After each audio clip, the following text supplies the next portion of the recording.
आज मी महाराजांसाठी कटाची आमटी केली होती, पुरणपोळी आणि कटाची आमटी. तिथे मी मसाले कांदा भाजून घेतला, त्यानंतर खोबरं, धणे, खसखस, तीळ, अद्रक, लसूण, कोथिंबीर, थोडासा तेजपत्ता, मिरच्या घेतल्या आणि काही खडे मसाले घेतले त्यात थोडेसे. आता हे सर्व मसाले मंद फ्लेमवर तेल टाकून भाजून घेतले.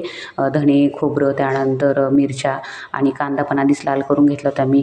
अद्रक, लसूण, कोथिंबीर. आता हे मसाले मी पाणी टाकून दळून घेणार आहे मिक्सरला. त्यातच मीठ घातलं आणि पुरण जे शिजलं त्यातलं जे पाणी उरलं तर ते पाणी याच्यात घालायचे आणि पुरणातली थोडी डाळ पण काढून घेतली याला घालायला. आता पातेल्यात तेल टाकलं, ठेचलेला लसूण, कढीपत्ता घातला, कोरडे मसाले घातले, 4 चमचे काळा मसाला आणि 1 चमचा लाल तिखट. आता जो दळलेला मसाला होता तो घातला, तेल सुटेपर्यंत परतून घेतलं. आता जे पाणी ठेवलं होतं पुरण शिजलेलं त्यातलं जे येळवण म्हणतो आपण ते घातलं.